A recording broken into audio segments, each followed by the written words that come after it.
Hey guys, today I'll show you a science fiction thriller TV series named Westworld Season 1. Spoilers ahead, watch out and take care. The drama begins with the girl Dolores, waking up from her dreams at dawn as always, ready to embrace a beautiful new day. She bid farewell to her father, Peter, then headed out to do some sketching before wandering around the small town. Teddy, Dolores' long-lost friend, had returned from afar. The love in their eyes was undeniable as they gazed at each other.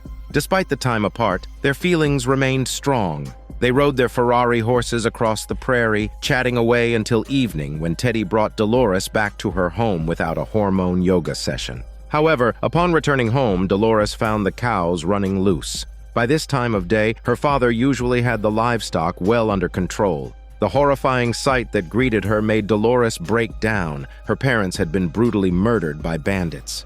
Teddy quickly shot the two bandits, but it was too late to save her parents. A man in black suddenly appeared, looking at Dolores with a fascinated gaze.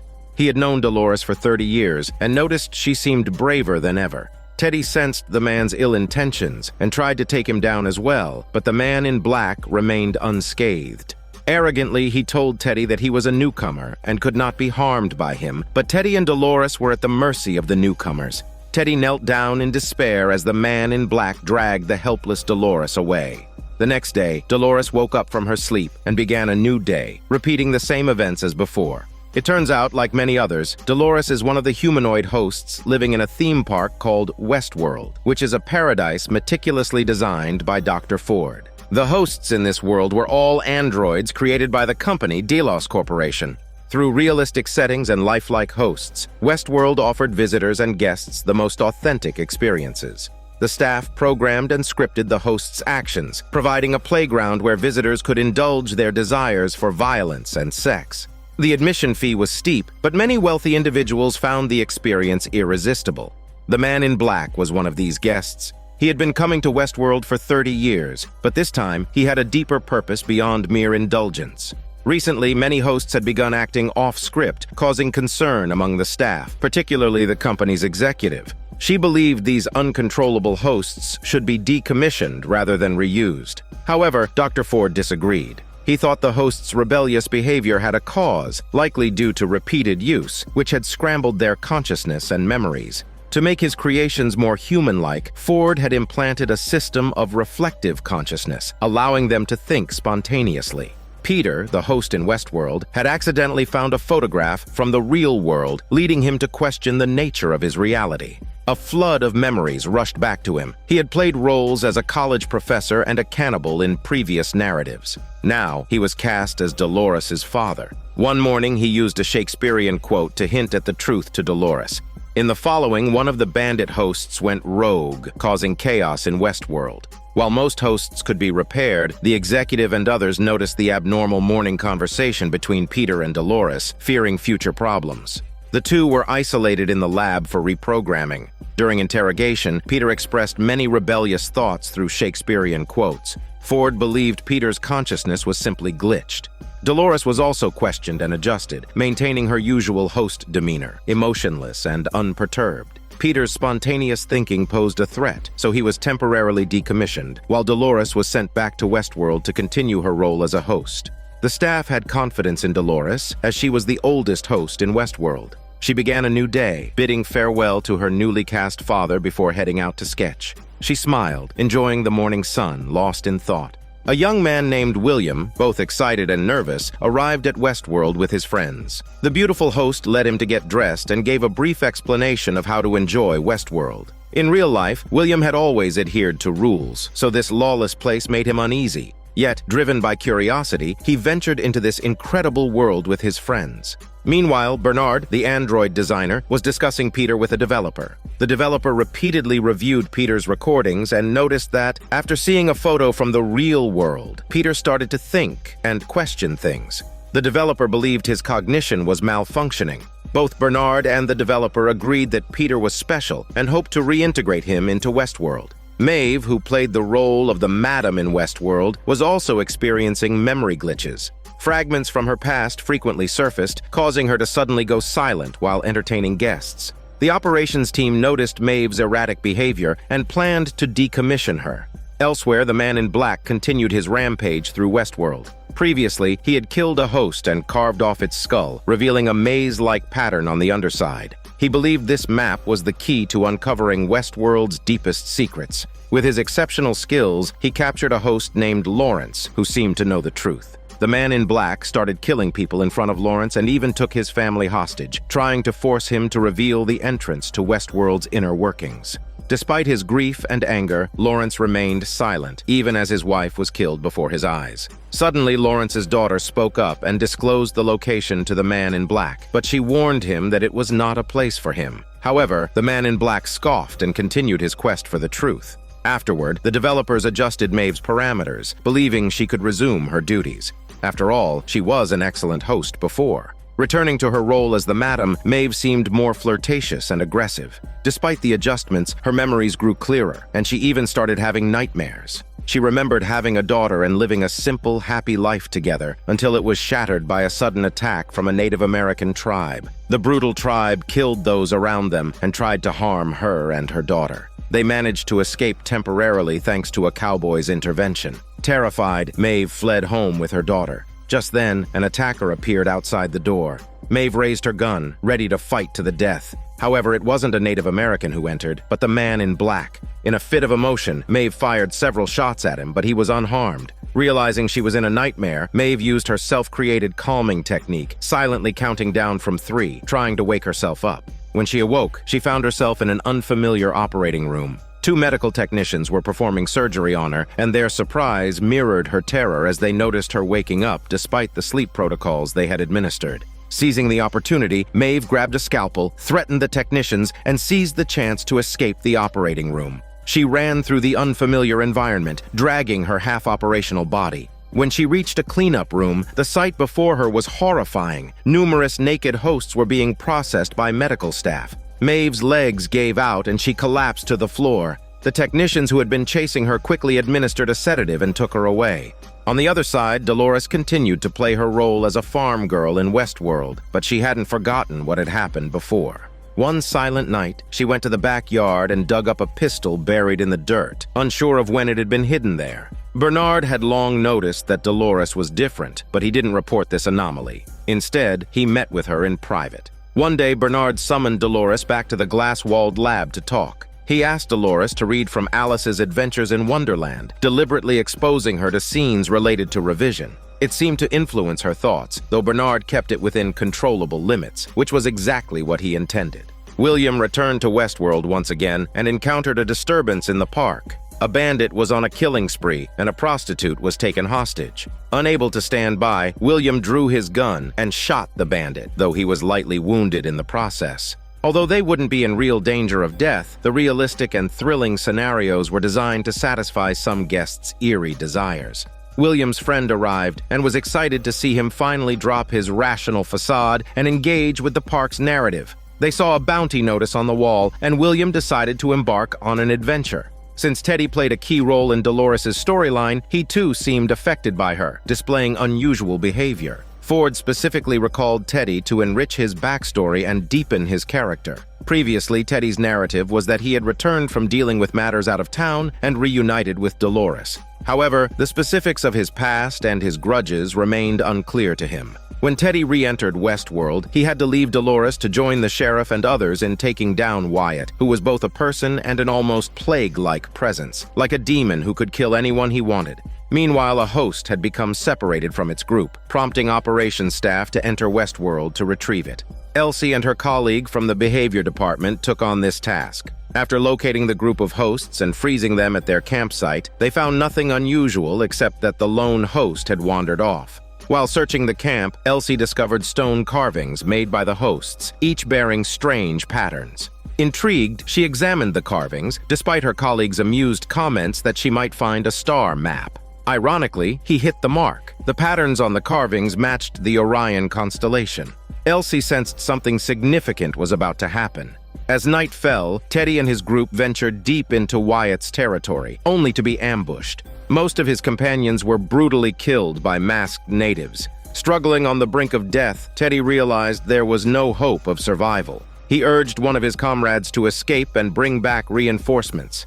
Elsie and her colleague pressed on but couldn't find the missing host. Elsie squatted to relieve herself when she heard a strange noise from nearby rocks. Quickly pulling up her pants, she approached the chicken sound and discovered the missing host trapped in a crevice between two rocks. Elsie called her male colleague, who used a controller to put the host into sleep mode. He then descended into the crevice with a rope to start the task. They didn't intend to rescue the whole host. As long as the head was intact, they could continue their research and reset the host. But as her colleague began to cut into the head, the host suddenly woke up. No matter how much Elsie tried to operate the controller, the host wouldn't respond. The host overpowered her colleague and climbed out of the crevice, lifting a nearby rock over its head. Elsie was terrified, her legs giving out as she feared the host would smash her with the rock. Unexpectedly, the host used the rock to bash its own head. Elsie watched in shock, relieved but deeply contemplative about the bizarre turn of events.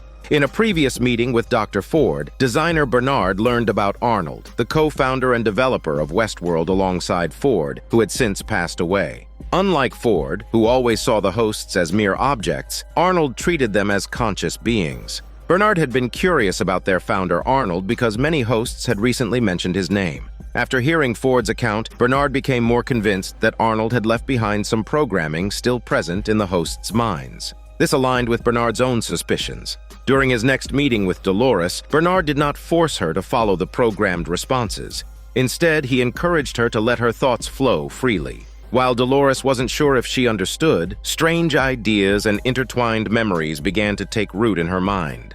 Dolores began a new day, but this time Teddy didn't return. That night, she faced her parents' deaths alone at home. Just as a bandit was about to violate her, she grabbed the hidden pistol and shot him. During her escape, Dolores was also shot, but when she touched the wound, she found herself unharmed. Her thoughts started to unravel and she stumbled, losing control. William, camping in the wilderness, saw a staggering figure approaching his camp.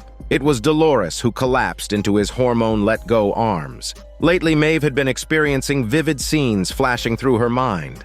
In these scenes, she saw her saloon and brothel being ransacked by gunmen, with herself and her friends being shot. What terrified Maeve more than death was the appearance of people in jumpsuits and helmets who took her to an unknown place just when she thought she was about to die. When Maeve returned to the saloon to greet guests, it was as if nothing had happened. Even her gunshot wound had left no scar. Maeve suspected that these outsiders in jumpsuits held crucial secrets.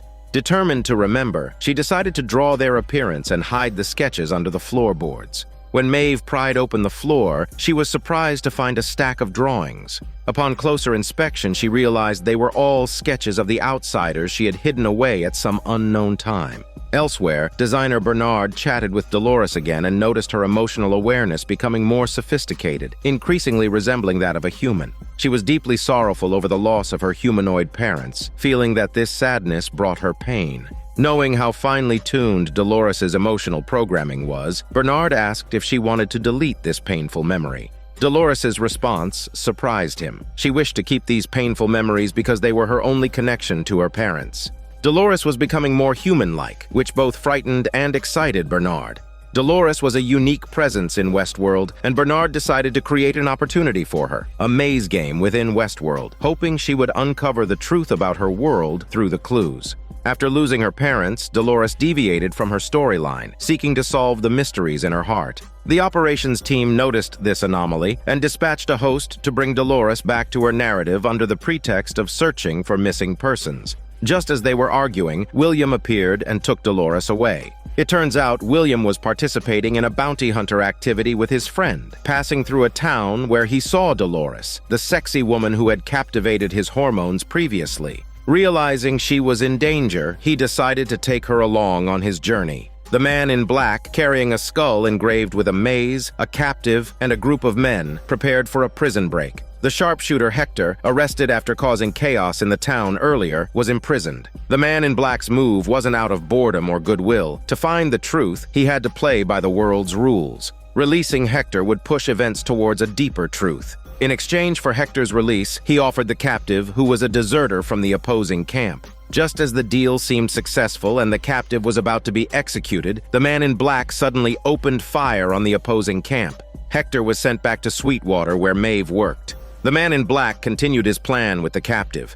Now, a marauder, Hector stormed into Maeve's saloon. Maeve, aware she had been killed by this man before, decided to strike first. She didn't intend to kill him, but held him at gunpoint, leading him to her room. Maeve knew Hector was after the contents of her room's safe and proposed a deal. For every 2 digits of the code she revealed, Hector would share his knowledge about the outsiders. Hector told Maeve those outsiders were like gods, able to help but also control them living in Westworld. Maeve found this both incredible and unsurprising. She then instructed Hector to cut open her abdomen where she had been shot. As he did, Maeve realized the scenes in her mind were real memories. She retrieved a bullet that hadn't been properly removed. In the next scene, Dr. Ford had a conflicted attitude towards the theme park he created. On one hand, he enjoyed the satisfaction it brought him. On the other hand, he treated the events in the park with cold rationality. When bored, he would awaken a retired host to chat with him, a behavior many employees found puzzling.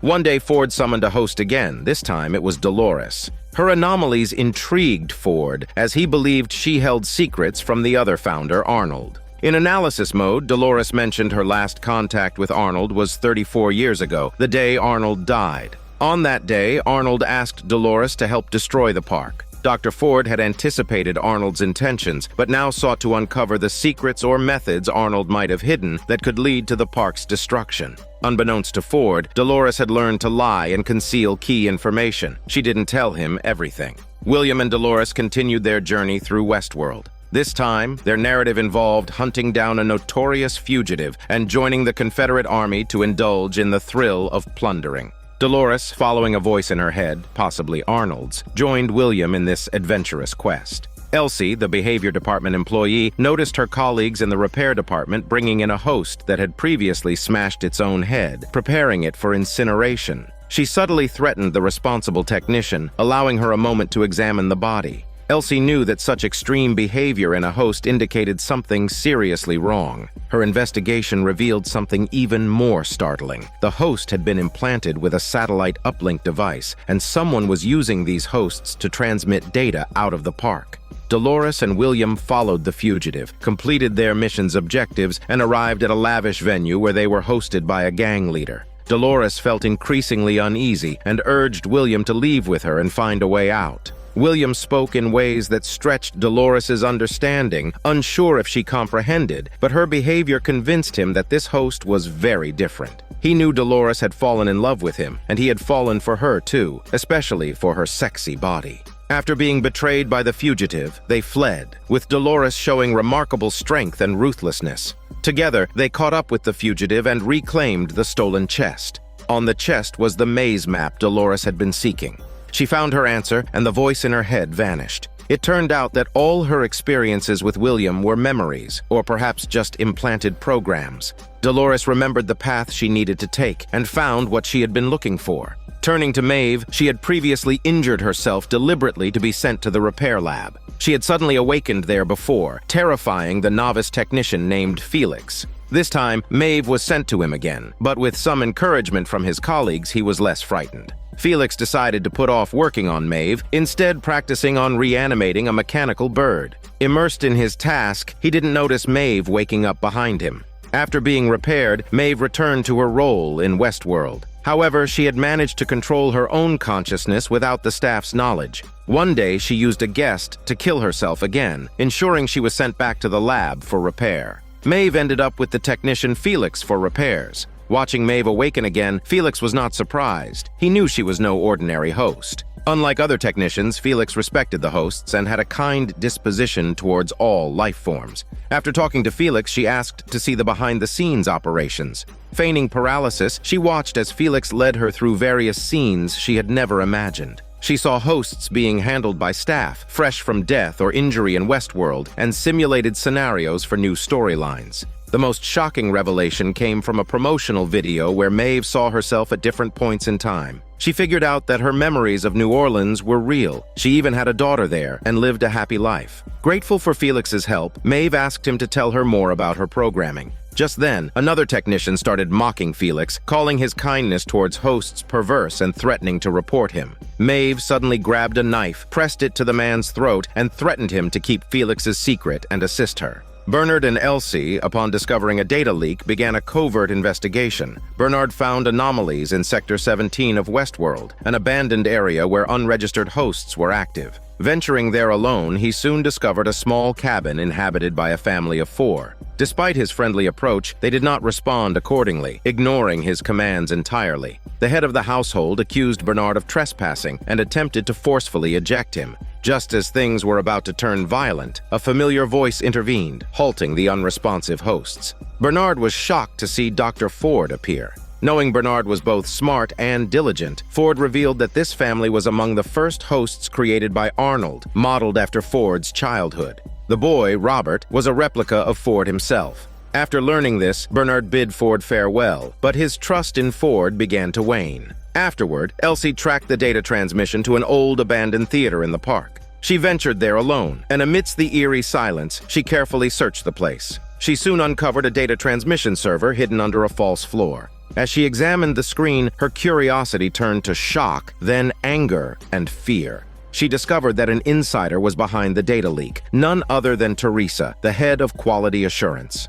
As Elsie prepared to leave, a shadowy figure appeared behind her and dragged her sexy body away. One day, Ford was enjoying the tranquility of the wilderness in Sector 17. As usual, Robert appeared to alleviate Ford's boredom. When Ford asked Robert to bring the pet dog, he found the dog dead. Although Dr. Ford controlled everything in Westworld, this unexpected death worried him much. He took Robert to the lab for questioning. Initially, Robert claimed the dog died while chasing a rabbit. Knowing he was lying, Ford switched Robert to analysis mode. In this mode, Robert admitted to killing the dog, following a voice that told him the dog was programmed to be a killer. It wasn't his fault, but by killing the dog, he could prevent it from harming others. Stunned, Ford asked who instructed him to do this. Expressionless, Robert answered that it's Arnold's voice. A new executive recently joined Westworld's management. As the board's new executive director, she was there to oversee the transition of the management team. Her main agenda was to oust Dr. Ford from the board. However, due to his status as the park's founder, she couldn't simply fire him. She had to force him into retirement and strip him of his power. She allied with Teresa, who shared her goal to create chaos in Westworld.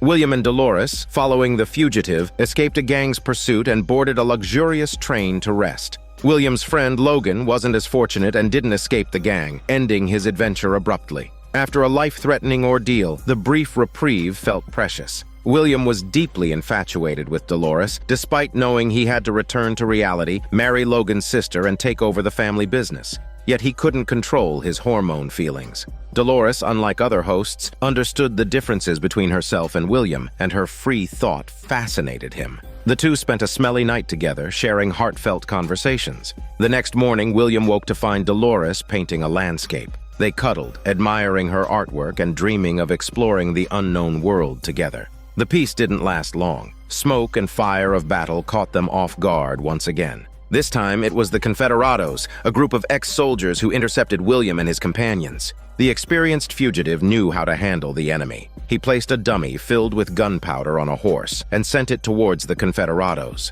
As they stood there bewildered, he detonated the dummy, allowing the 3 of them to quickly escape.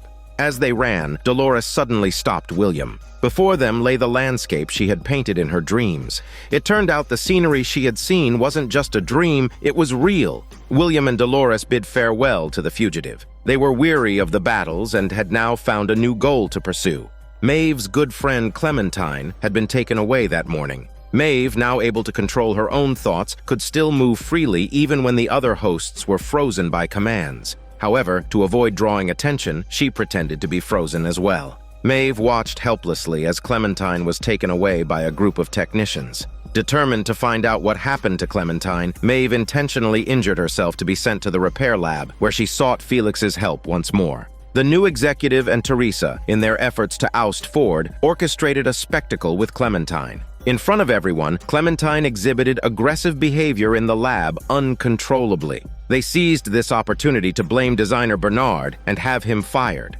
Dr. Ford, observing the new executive, sensed she was plotting something bold. Bernard led Teresa to the abandoned Sector 17, claiming he had something important to show her. Despite their past relationship and Bernard's recent dismissal, Teresa followed him, intrigued by his serious demeanor. They arrived at the cabin Ford had set up, but this time, it was empty. Inside, Teresa noticed a door and pushed it open, revealing a staircase leading to a basement. Downstairs, she found brand new equipment manufacturing hosts. She picked up a stack of host profiles on a table and began to read. Suddenly, her face turned pale with horror. One of the profiles depicted a host that looked exactly like Bernard. When she showed it to him, Bernard seemed unfazed, as if he couldn't see it.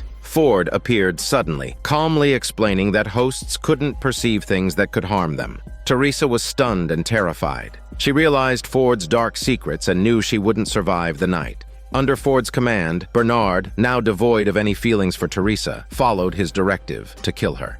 Maeve had Felix help her locate Clementine. Clementine had been decommissioned due to her threatening behavior. That morning, Clementine had told Maeve she hoped to retire after a few years of working and return to her hometown with some money. Maeve knew these were implanted memories, but seeing Clementine lying naked on a chair, technicians drilling into her skull through her nose, Maeve couldn't contain her emotions and wept sorrowfully. Following Ford's instructions, Bernard killed Teresa and began erasing any evidence linking him to her. He destroyed all traces, including hair and personal items, and staged the scene to look like she had fallen off a cliff accidentally. When Teresa's body was discovered by other employees and brought before the new executive, Ford confronted the new executive, accusing her of framing Bernard. However, to give the new executive a way out, he pretended it was the work of a rogue programmer. Ford publicly revealed that Teresa had been transmitting data to the outside world. The new executive, caught off guard by these unexpected events, realized Ford's cunning. He didn't humiliate her completely, as he planned to strike diplomatically first. Meanwhile, Dolores continued her adventures in Westworld with William. As they journeyed through valleys and rivers, Dolores frequently fell into vivid memories, unable to distinguish them from reality. She'd suddenly find herself in small towns or remote wilderness, with scenes of peace and violence flashing before her eyes. It wasn't until William noticed something was wrong that Dolores would regain her senses. William realized Dolores was experiencing disjointed memories, and Dolores herself began to sense the truth about her existence. Maeve, now able to control her consciousness, decided to make a bold move for her freedom in Westworld. She once again feigned injury to be taken to technician Felix and his colleague. Maeve planned to have them increase her permissions, granting her control over other hosts. Seeing Maeve as human, Felix was sympathetic, but his colleague saw Maeve's actions as a threat to their careers. The colleague pretended to agree with Maeve, but secretly planned to deactivate and dispose of her while her system was down. However, Maeve was far more dangerous than he anticipated. She had foreseen the colleague's betrayal. Just when he thought Maeve was inert, she suddenly awoke, grabbed a knife, and slashed at the colleague's neck. Felix was startled by Maeve's actions, but Maeve didn't intend to kill the colleague, only to teach him a lesson. She had Felix use a cauterizing tool to close the colleague's wound. With her enhanced permissions, Maeve returned to Westworld, intent on forming her own army and followers. She took advantage of Hector's robbery storyline, incapacitating the sheriff and gaining Hector and his gang's trust. Just as Maeve thought her meticulously crafted plan would lead her out of Westworld, her consciousness was overwhelmed by memories of her life in New Orleans and scenes of the man in black attacking her and her daughter. In a fit of confusion, Maeve drew her knife and attacked, believing she was fighting the man in black. Blood splattered, and Maeve suddenly realized she was back in the present, having killed an innocent prostitute instead. Her carefully laid plans unraveled, and she fled with Hector and his gang's help. Because of her behavior, Maeve was once again taken to the lab for analysis, this time examined by designer Bernard. As Bernard delved into her data, he discovered her code had been altered. He planned to report this to Ford, but when Bernard called for assistance, Maeve intervened. She had been pretending to be in analysis mode but was fully aware. Bernard was shocked by Maeve's autonomy and couldn't understand how she was free from control. Maeve revealed everything to Bernard, including the truth about his own existence. Initially, Bernard didn't believe her, but Maeve, now with administrative privileges, issued a command that froze Bernard's actions while keeping his consciousness intact. It was then that Bernard finally understood. He was also an android, and nothing more than a creation of Ford's elaborate deception. William and Dolores encountered his friend Logan again. Previously, Logan had fallen into the hands of a gang during the fugitive's storyline, while William and Dolores had fled, leaving him behind. Now, Logan had become the leader of the gang. Upon meeting again, he ordered his men to tie up William and Dolores to vent his anger, and to have a serious conversation with William about not getting too absorbed in the virtual world of Westworld. However, William was deeply fascinated by Dolores and told Logan that she was different from the other hosts, that she was special. Logan looked at William as if he were a fool. To make William see the truth, Logan ordered his men to molest Dolores in front of him and even cut open her belly, revealing her cold, old-fashioned mechanical innards. William knew Dolores' true nature, but couldn't bear to see her harmed by Logan.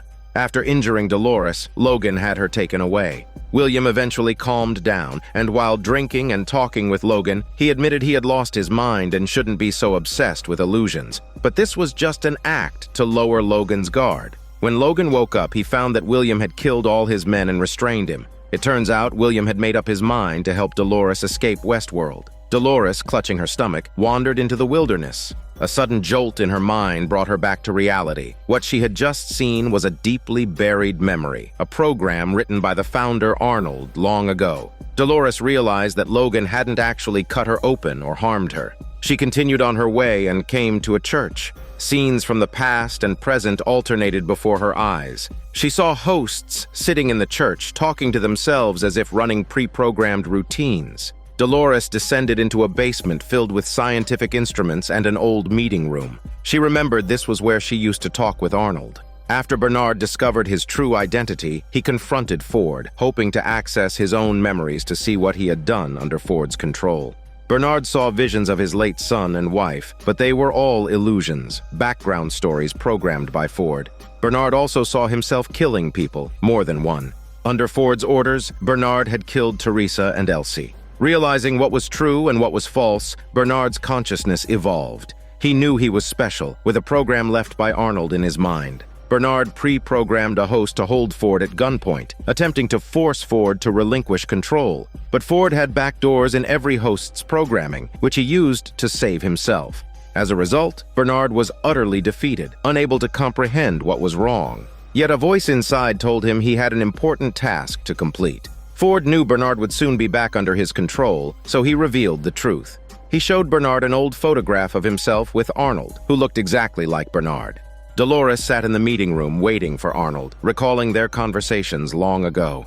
Arnold had guided her here and made her remember everything.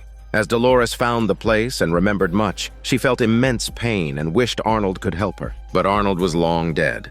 Her consciousness returned to reality, and she found herself alone in the empty meeting room. Dolores went back to the church where the hosts she had seen earlier had vanished. There was a stir at the church door, and instinctively she called out William's name. But it wasn't William who entered, it was the man in black. He captured Dolores, demanding to know the center of the maze. Following Arnold's game rules and seeking the truth, Dolores and the man in black's adventures were strikingly similar. Dolores kept recalling past events and finally found the answer beneath a tombstone in front of the church. She unearthed a maze toy buried by Arnold, remembering what he wanted her to find. The secret at the maze's heart was consciousness. Arnold hoped that by experiencing various emotions and learning to think and meditate, Dolores would become capable of human-like thought. Dolores realized she had once become human-like. Arnold, recognizing her uniqueness, wanted to persuade Ford not to open the park, believing Dolores wasn't just a cold machine, but a real person. He didn't want his creation to be at the mercy of other humans. Just then, the man in black shattered Dolores' reverie. He had no idea what she was up to, or what the significance of the maze toy was. He resorted to beating Dolores, trying to force her to remember more clues and lead him to the truth.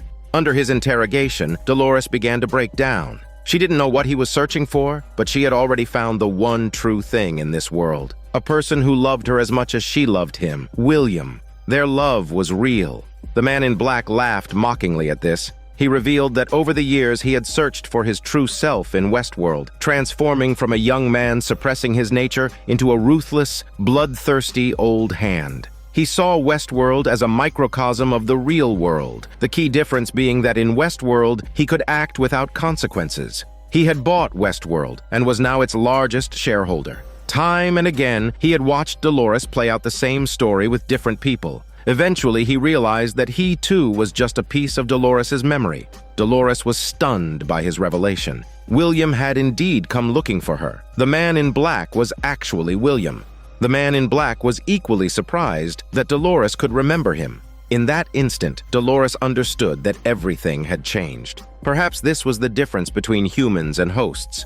She cried like a giant baby, not for herself, but for William, seeing the marks of time on his face. She knew she had won. Humans couldn't escape the ravages of time, while she and the other hosts would endure. Suddenly, Dolores changed, launching a counterattack against William. But at the last moment, she hesitated, giving William a chance to strike back. He knocked her sexy body to the ground without hormone mercy, stabbing her in the abdomen. As Dolores lay on the ground, struggling, her friend Teddy appeared, knocking William down and rescuing her. Teddy was Arnold's designated guardian for Dolores, and he was willing to do anything for her.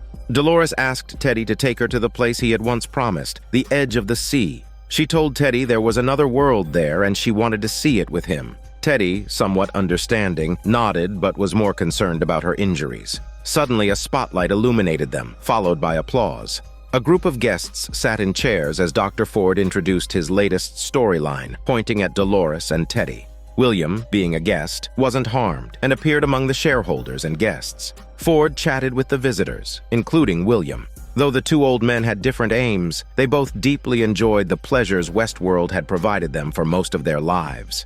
Maeve, along with Hector, deliberately self-destructed to gain access to the repair workshop. With Felix's help and by ordering Hector, Maeve fought her way out of Westworld, level by level. She learned that her program had been altered by someone named Arnold and sought out Bernard to find out who Arnold was.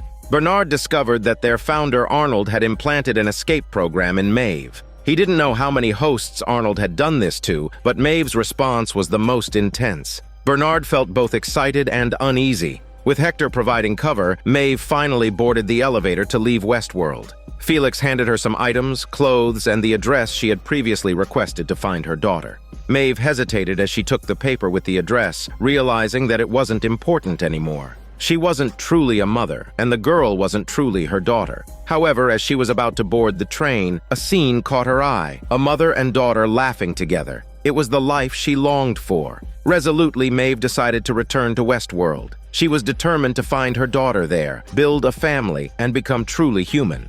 At the same time, Ford took Dolores away to be repaired and arranged a meeting between her and Bernard. Upon seeing Bernard, Dolores instinctively called out Arnold's name, though he was not Arnold. At this moment, Dolores still suspected that Ford might have killed Arnold.